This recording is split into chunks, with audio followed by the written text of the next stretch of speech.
President Obama is set to deliver a major speech to the nation tonight, but recent polls show his approval rating slipping. And the growing field of Republican candidates are eager to exploit any of the incumbent's weaknesses. But it's easier said than done. Consider the less than triumphant rollout from Jon Huntsman, the suddenly MIA Sarah Palin, and the candidate who was reluctant to discuss his second line of credit from Tiffany's.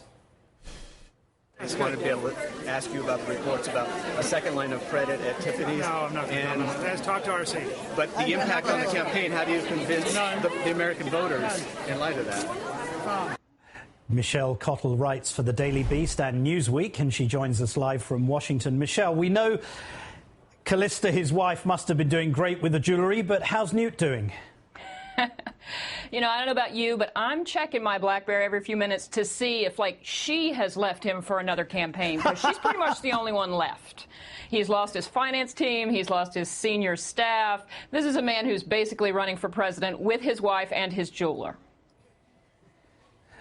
But how does he persist in the face of virtually, as you say, all his staff dropping out, and with a campaign deficit, I think, which is now around $1 million? How does he keep going? Where does he get the enthusiasm for this?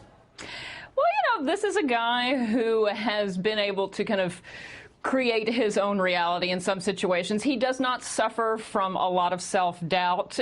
If you're going to run for president, you have to have a pretty healthy ego. And he is kind of convinced that he owes it to America to keep on plugging here. But at some point, they're just going to have to shut off the lights. I mean, he has no money. He has no staff. It's reaching a kind of tragic point. I mean, you almost feel sorry for him, don't you, Michelle? Almost, but I'm actually more amused than anything else. I mean, especially with the Tiffany stuff, he has to know that you can't expect to not answer questions on any aspect of your life as president. He's been in the public eye for years. He knows this. Absolutely. Let's move on to Jon Huntsman and this review of his campaign rollout from Dana Milbank in today's Washington Post. He writes, and I'm quoting, "We will conduct this campaign on the high road," vowed the candidate. "I respect the President of the United States.